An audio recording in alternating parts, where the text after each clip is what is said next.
Imagine watching a film and there was dialogue taking place in a nightclub and the people behind the actors were dancing but you couldn't hear any music. That'd just feel really strange, and that's a very extreme example, but the reality is wherever we are in life, silence is very rarely silent. There's always some sort of background noise, whether it's cars or birds or like the general hubbub of a noisy street. There's always something there that gives us a sense of place. In films, the background noise can take two forms. One is room tone, which is the spatial relationship between where a microphone is situated and the room that it's in.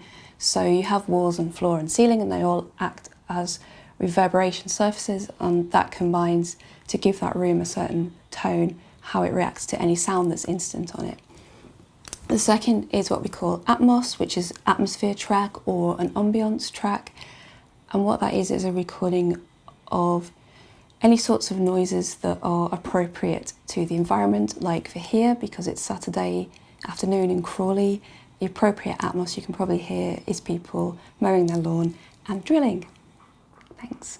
So together, the room tone and the atmos track help to create a sense of space, a sense of reality where your action is taking place. They also help to smooth over any edits that you make to your dialogue track. Recently we were on vacation in the Trossachs, and I thought this was a good opportunity to start recording my own Atmos library, because what I'd like to do in the future is do some sound design work.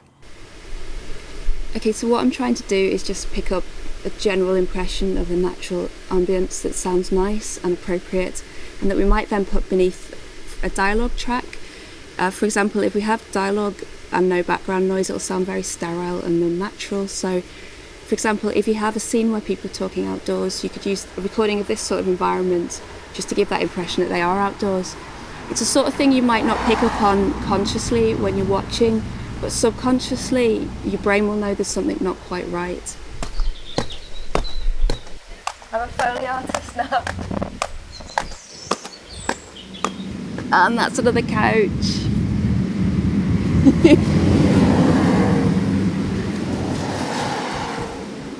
Of course, if your scene is taking place next to a busy road, then this sort of continuous road noise would be appropriate, but you still need to be careful that you have something that you can loop without obvious discontinuities or obvious jumps in the sound, because that will draw the viewer's attention away from the dialogue and they'll just know something isn't quite right.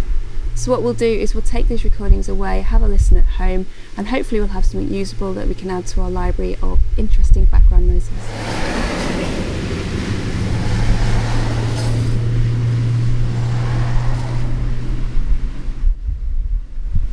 Okay, so I'm just going to go closer to the river to get a nice pure recording of all that lovely white noise.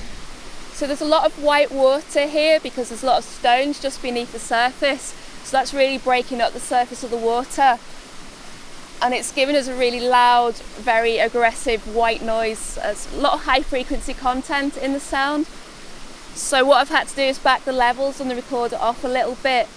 And if I was to use this as background noise or something, I'd probably have it quite low in the background because it's actually quite tiring on the ears after a while.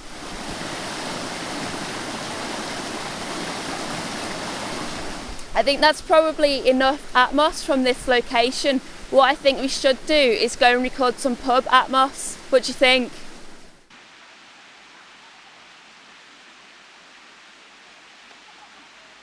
To the Puffermobile!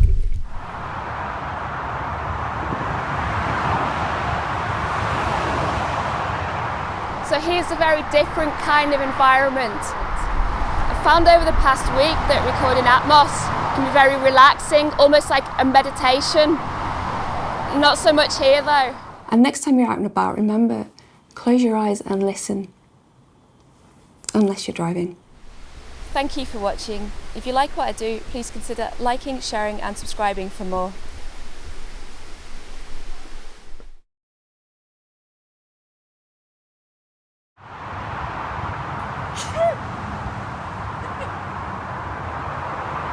Hello and welcome back to Puffin HQ. Thank you so much for all your support so far. I've had literally wands of feedback and requests and some hate mail. Please stop, I know who you are.